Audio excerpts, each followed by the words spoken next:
going on, dude? What's going on, Mike? Just another day, man. Just finished paying some bills, ordered Trevor some parts for his motor on the stand so he can start tearing that thing apart, pulling the heads off, all that fun stuff. So yeah, just ordered some parts from the motherland, America.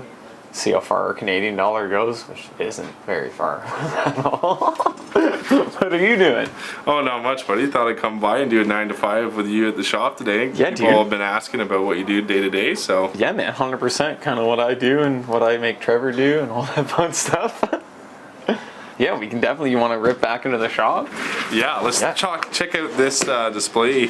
Yeah, this is just a nice kind of front shop. It's not that nice. I still got to put some stuff back up on there. Old exhaust off the M3 when I first built it, and then yeah, we just have some of the nice jewelry kind of hanging on the shelf. Some Borla, some Vibrant mufflers. It's products we use a lot, and that I can kind of use to explain to people the differences.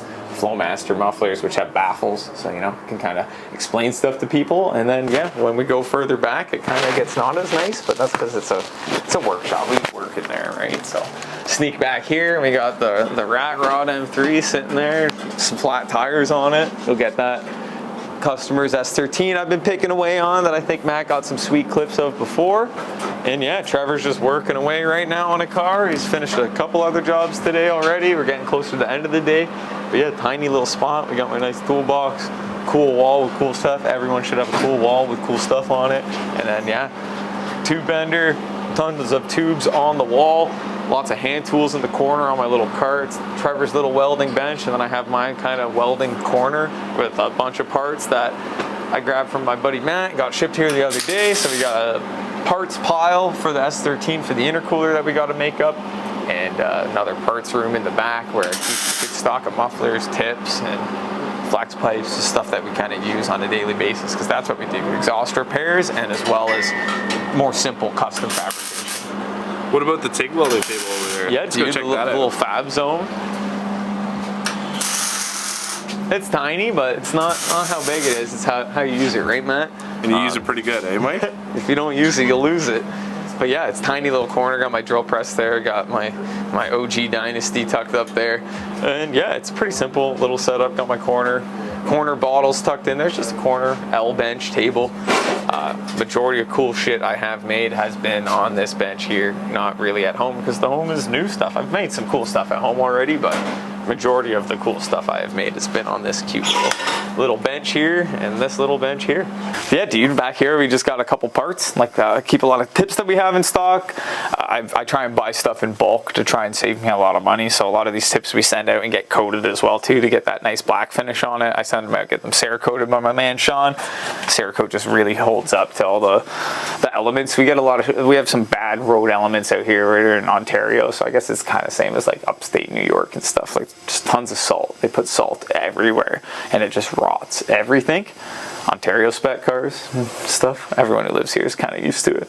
You're used to it with Toyota framage. Yeah, like, it's just one of those things. You know what's wild is they put such an emphasis on making sure our cars are safe for the road, but not the road safe for our cars. No, not at all. They kill our cars. The salt is like brutal. It's been killing stuff the past like 5 years.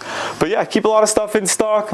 We only really use stainless. I only recommend really using stainless, especially because of where we live. As soon as you start putting mild steel mufflers and stuff on, year and a half, you've got a big hole in it and you got to do it all over again. I don't mind job security for me, but I just like giving people the knowledge and letting them know. Like a lot of factory piping is all stainless steel.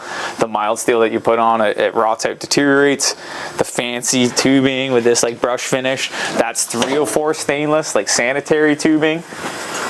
That's always going to be one of the higher grades of stainless that you can get. And then a traditional automotive stainless is a 409 stainless steel. We're gonna come right around you. So a 409 stainless steel, like they usually have it like marked on the laser on it. So it'll say 409 stainless steel on it. 409 stainless steel has an iron content in it, so it's made for automotive. Like it's an automotive grade stainless. It's what is traditionally used across the board. So it does have iron in it. So it does, you know, you can see how it's like sticking to it a little bit. Whereas when you grab the 304, like a pure 304 will never stick to it, especially this is like sanitary stainless that I buy from a tubing manufacturer. where a lot of the aftermarket stainless steel that you get from some suppliers, it's not, can I say Chinesium? Oh, hell yeah. Okay, perfect. It's Chinesium. It's some like melted It is what it is, right? Yeah, some melted stuff that like should not be in the metal. So that's another big thing, and I'll probably go over that in a lot of stuff. Like prep is everything. Like prep and materials. In order to get a good result, you need to make sure you kind of check all the boxes. You're only going to get a mediocre result if you're using a mediocre product for whatever you're trying to do. If you're trying to TIG weld and get all these fancy rainbows in it, you need to start with a good pure 304 stainless material, and that's going to yield that result. Whereas if you're starting with a $20 Amazon bend, it's probably not going to play as well as comparative to like a Vibrant Performance bend. Other manufacturers in the US like Burn Stainless and stuff like that. So for anyone looking to manufacture or basically fabricate their own high-end exhaust, who would you recommend them sourcing material from? It depends where you are, because it's a big thing. If you live in America, it's going to be a lot cheaper to source stuff in America, whereas in us living here in Canada, as you know from buying parts from America, it hurts. It gets really painful. Our dollar doesn't work really good for what it is, and then we get import duties, taxes, a lot of metal, especially because you're buying it in larger lengths, right? You're going to be buying like a 5-10 foot stick to ship a length like that. It is not really sensible. Again, depends on the application that you're doing. If you're wanting a longer straight length, you'd be better to source it locally. Whereas, and if I want a pre-made mandrel bend with like a certain radius on it, I have to buy this pre-made mandrel bend, because there's a difference between a mandrel bend. Instead of unwrapping this, I'm just going to grab another one. But as you can see, you can buy them in all sorts, all shapes and sizes. This is a 409 stainless steel mandrel bend. So it's like you can get a smooth mandrel bend pipe. Whereas when you see the difference in this is out of my bender. So the bender will squish the pipe a little bit. We call this a crush bender.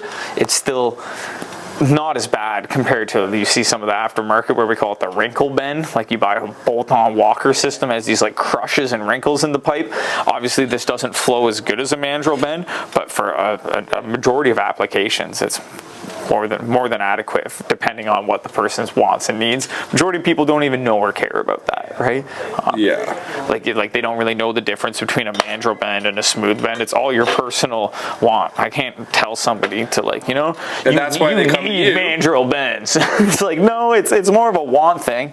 Like, because obviously this gets more expensive in comparison to a piece that I can buy straight and I can bend in house.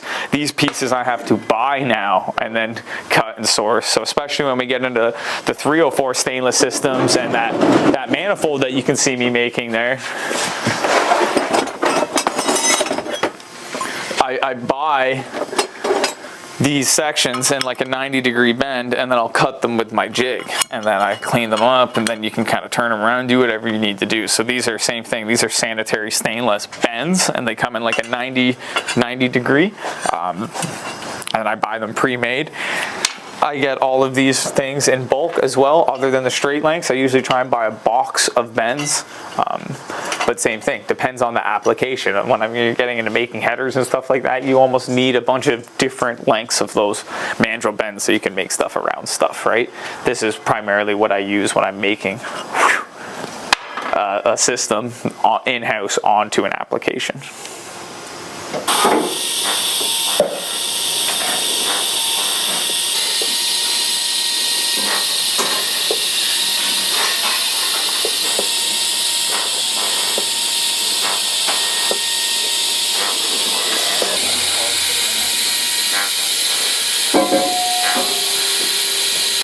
Mike? Yeah, dude. So you're starting to actually do some TIG welding now? What are you doing right now? I'm just practicing right now, dude. Just trying to make sure I'm getting dialed in with the filler rod I'm using, the amperage I'm using. And again, I've just never really played with a lot of this material before, so it welds a little bit different. Doesn't have as much of the cool rainbows as like a 304 stainless does.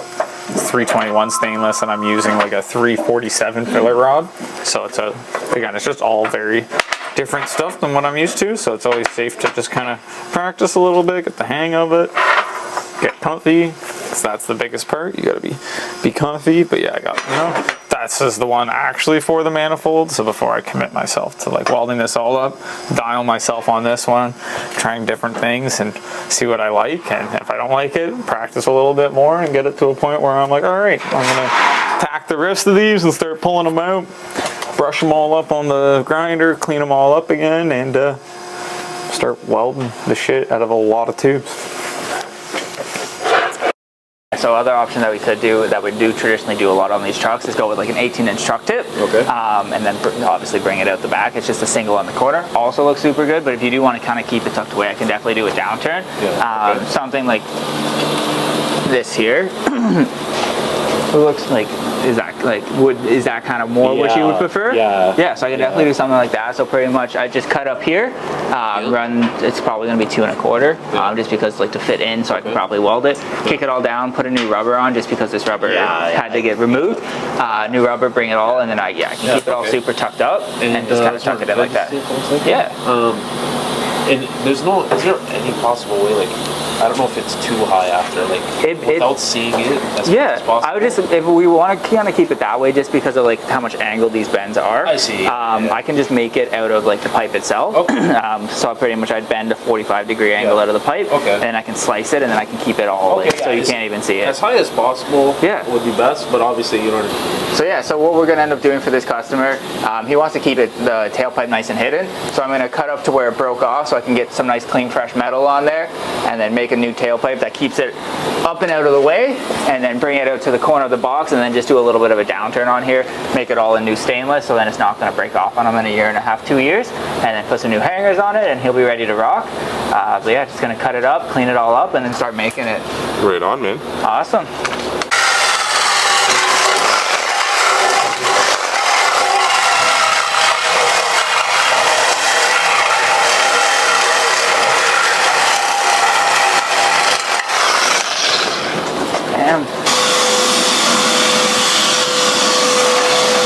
Tube in the bender, so I'm just going to go back over here, measure out the length of kind of roughly about what I will need, cut that up, and then I can start bending it out. So I got about 4 feet here, so we'll just give it a little bit more than that, just so I have some room for error.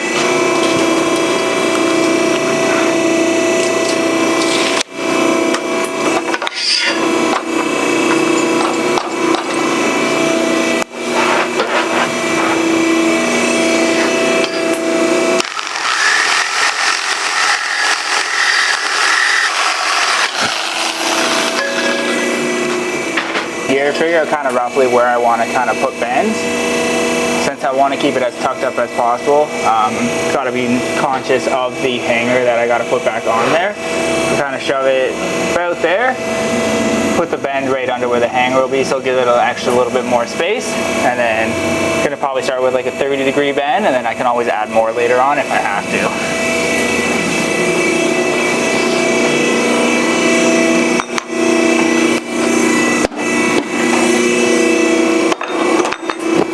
This machine does all the bending and expanding for us. I got a dial gauge on this side that kind of tells me the angle.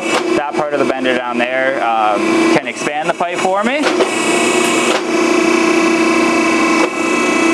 Yeah, we got 30 degrees in this right now, so we'll see how that goes. And if we have to kick it up a little bit more.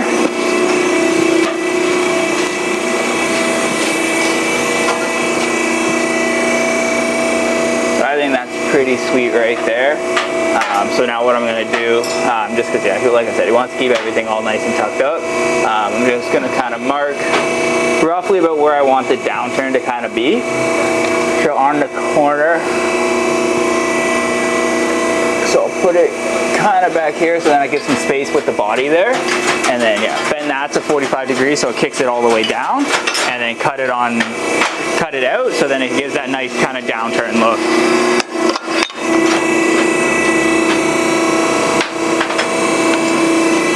Make sure everything's as straight as possible.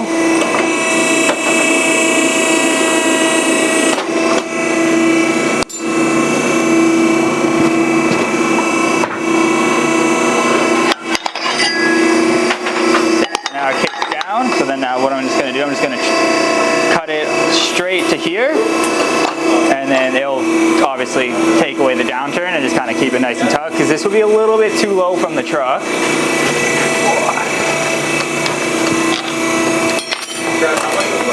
550.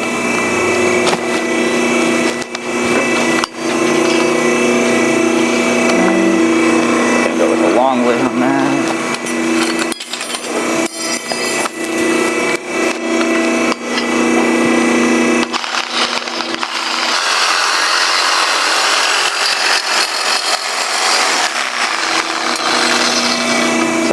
Nice little downturn look there. I'll clean it up on the sander just so there's not any rough edges.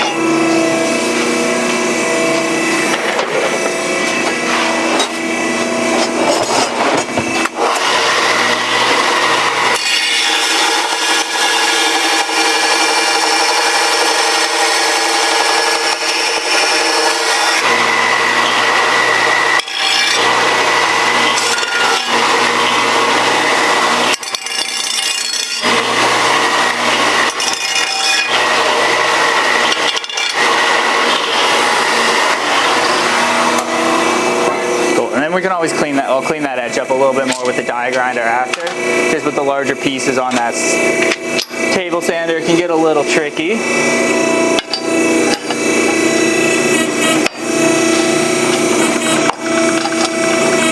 So this is just flaring that pipe out, right? Yeah, just to kind of fit snugly in that existing pipe up on the over axle.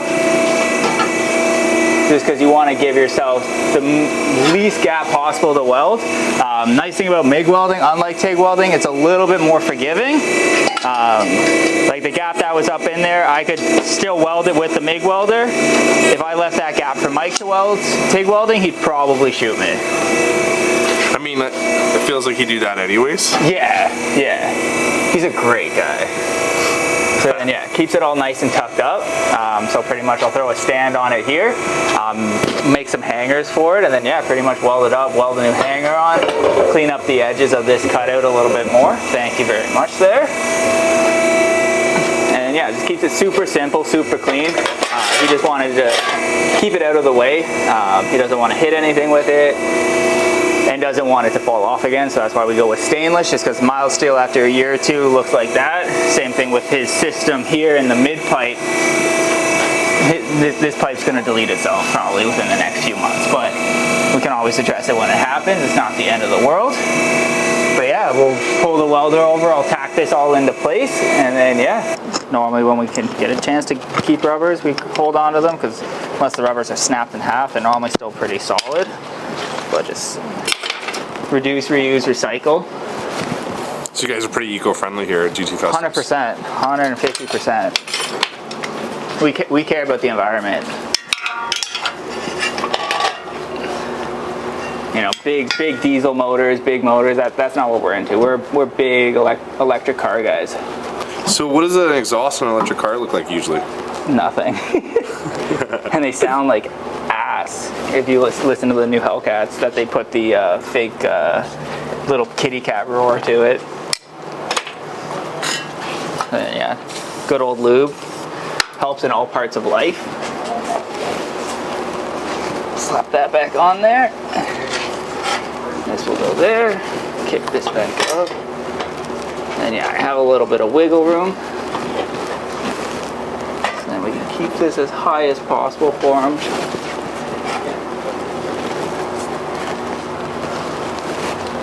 And yeah, we just want to make sure everything's as level as it can be. With a lot of truck tailpipes, everything like that. Normally we prefer a little bit of an angle down than straight, just because normally if something's straight, it kind of starts to look like it's up on an angle.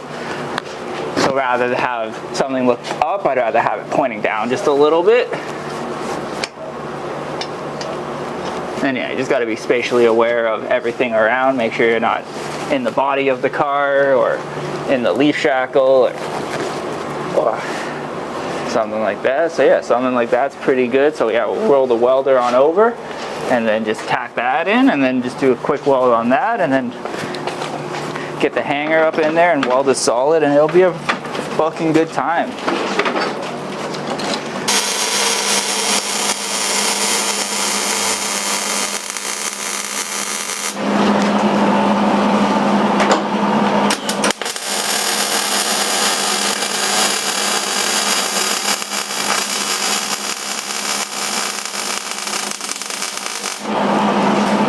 yeah, especially when you're welding in the car, obviously things are a lot tighter. So finding the best angle and approach to kind of go at it is always recommended.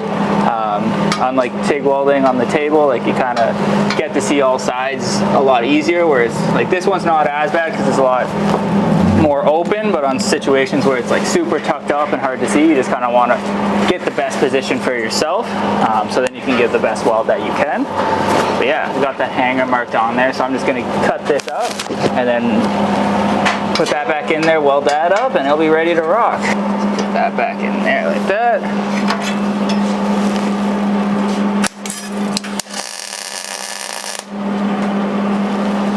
Yeah, so we're just gonna go grab them, show them the job, and then we'll be ready to rock. You want to come take a look, man? Sneak on through here.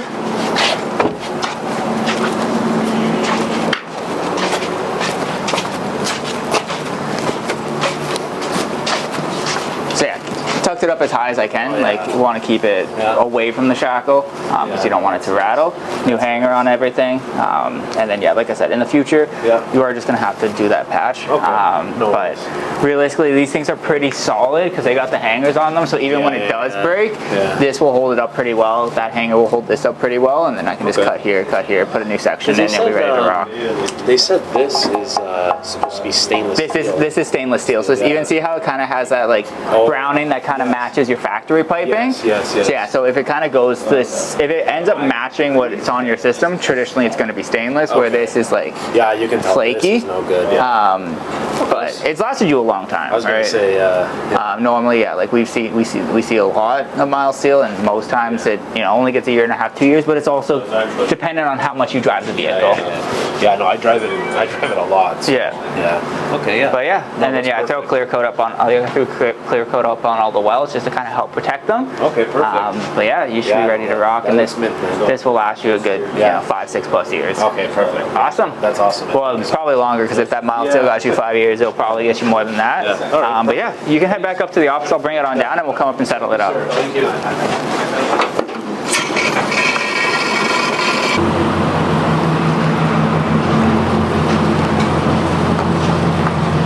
So that's pretty much what we do here.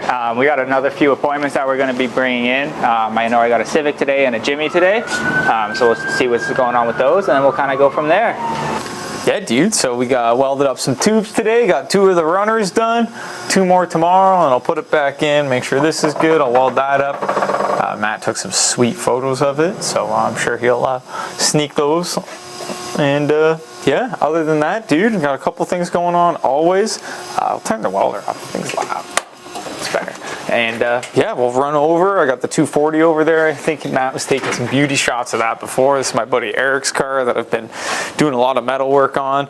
Bumper forks over there. This place is a mess. There's stuff everywhere. Got some Vibrant boxes sneaking over there that we're going to grab some stuff for so that I can make an intercooler to fit in the front of this car and the bash bar that I've already made. So I'll have that stuff bolted on and then go through the process of how I kind of plan and fabricate an intercooler core into a place that it shouldn't really be. Just because we're going with the mid-mount setup, so I'm keeping everything like right up in front of the grill here. You're going to keep the intercooler pipes nice and tight. You got some super nice clamps and couplers we're going to toss on the throttle body and onto the turbo while the nice elbow, but I'll run through all that stuff when I get to that point, which is going to be in the upcoming week.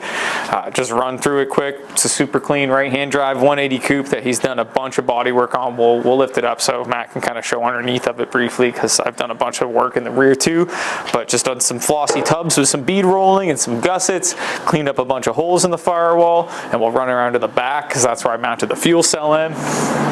End of the day, so the sun's just beaming in now. And same thing in the back, he kind of cut out his trunk and he had this really nice Nuke Performance fuel cell, so we mounted that all up, made a nice cage brace underneath, made all these nice bead rolled panels to kind of close up all the gaps, add a little bit of flare in it. This side has a tank for the water meth injection that's going to sit in the side. But yeah, I'll lift it up now quick and Matt can kind of see what's underneath, and then we're going to bring in my crappy winter car and Trevor's E30, which is going to go back to his house soon so that he can bring his wagon here, and springtime's kind of around the corner, so now it's like, all right, we gotta like start getting stuff ready. You can kind of see the fuel cell that I kind of fabricated the mount for and tried to blend all the corners, make it look nice and clean, leave lots of room for the exhaust to kind of tuck up in the corner. Added in a nice little jack bar. Looks good in the sun right now, man. Zoom in on that. Nice little TIG beads on the little rear jack bar. Just makes tire changes in the rear easy. You can just jack up the back. Same thing on the front with the bash bar. There's going to be a little tab on it so we can kind of just but yeah, I just do like a roll under the car. Most people who own these cars or like these cars will just be like, this thing is super clean underneath. He's removed all the seam sealer. It's all nice and primered and clean. He's going to re-seam sealer it all after, do that nice undercoating on it. Engine-wise, S13, SR20, factory transmission. I think he's making like 400 or 500 horsepower is his plan with the turbo setup. And we're just doing a bunch of fabrication where he can kind of even peep up in the fenders there. They notoriously like to pull out of the chassis here, so we kind of really beefed it up everywhere, and he's going to do a lot of he's the body guy. He's brought it to this point. I'm like the metal guy. I can weld and stuff, but in terms of making everything perfect, I'll leave that to him because he's obviously really good at that. But other than that, yeah, that's it for the S13. There's definitely going to be more on that. I'm going to pull in my silver M3, which we call the rat rod, and yeah, that just sits in overnight just because we're in Oshawa, so get some characters around here, so I try not to leave stuff outside if I don't have to. Yeah. Other than that, we'll open up the door. Yep, we're good. Can you grab me the key for the E30 too, Trev? I have it. Want to pass it to me quick? Yeah. I'm just gonna pull it behind you. No, I'll do it cooler, dude. Okay. You're gonna do a sick burnout? No, I'm not gonna do a sick burnout. It's gravel everywhere. Yep. We do have a burnout pad, but the Outback's taking it up right now.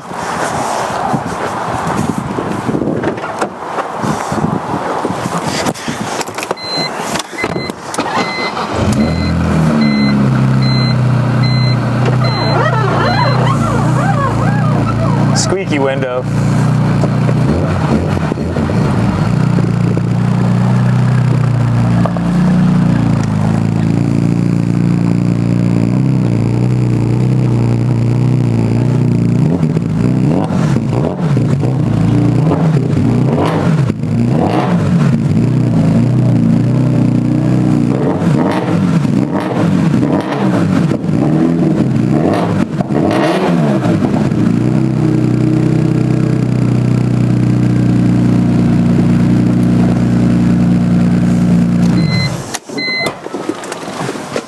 M3's pretty sweet, it's pretty shitty, nice and rusty. Look at that. It's good. It's the highest kilometer M3 like ever. It's like almost 400,000 K on it now. It's pretty sweet. And then yeah, E30's sweet. I guess you don't know a lot of this terminology, Matt. I guess, right? Me? Yeah. Oh yeah, I know this terminology. Yeah, you're with it. You're like E30, know that. E46, know that. Yeah, I pretend like I don't for the viewers aspects. You know what I mean? Yeah, like I'm always asking you questions because I know that's what they'd be thinking. Perfect, dude. Love to see it. So this is a 1990 E30 from my buddy Danny. He built this a long time ago. I owned this car for a while, and then now Trevor owns it because, as you can tell, I have a lot of things. So gets moved around. I'll pop the ranch when we get inside, but it's overall a sweet car. Always been stance kid. That's like kind of what I always, you know, drifting in stance cars. That's what always kind of got me into cars. So again, looking cool is half the battle.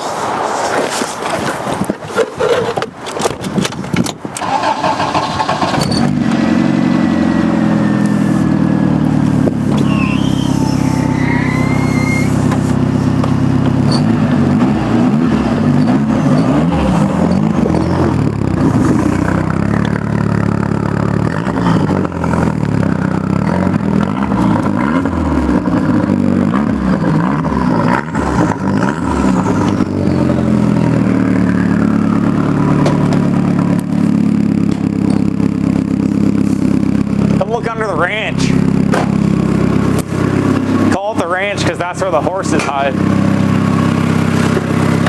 That's where the ponies stay. So you know what this is, Mr. Expert? Maybe. Kill it? Oh, I just want to do a little rev first, man. Is it actually like killing all the audio completely? I'm not sure, but I'll come over here. Yeah, you're good, dude. Well, I wanted you to stay on the turf. That's where all the turbo flutters are, dude. I'll just come up here. Okay, yeah.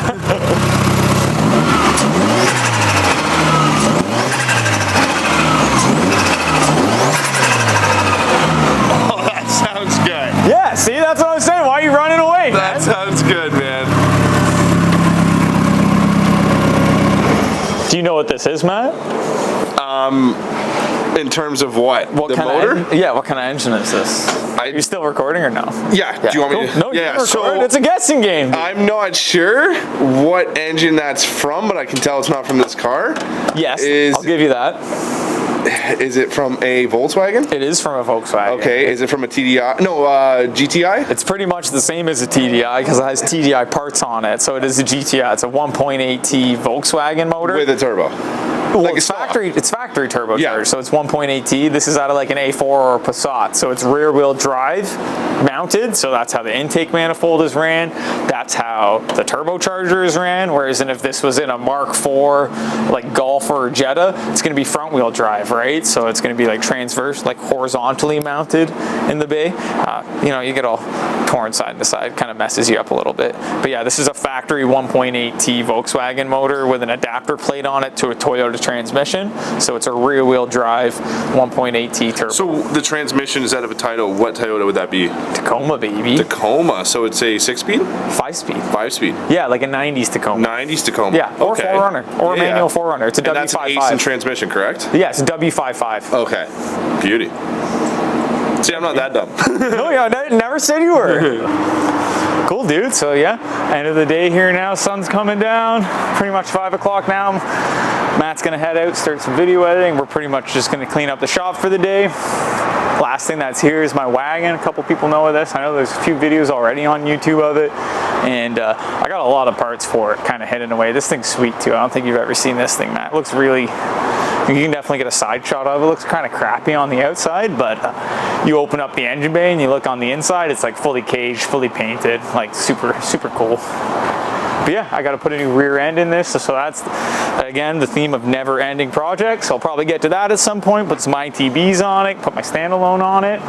But yeah, that's a wrap for today. Another video just to get an idea of kind of what I do every day. This is a more realistic approach of actually on Monday morning and what I'm kind of doing. This was a 9 to 5 with Mike. Yeah, 9 to 5 with Mike. And that's the title of this video. But yeah, that's exactly what today was. And this is what I do majority of the time. And then I go home and I play with stuff in the shop and then stay up super late, get told to come inside and do it all over again the next day. But yeah, thanks for tagging along, guys. Same as before, like, comment, subscribe. That's going to push this a lot further than we can ever hope it would be. And we're just going to keep trying to jam out some content for you guys. So yeah, just keep sharing with your friends. Give the video a like itself and subscribe to the channel. And again, that's just going to help keep pumping it bigger. And then we can do bigger and better things. Appreciate it.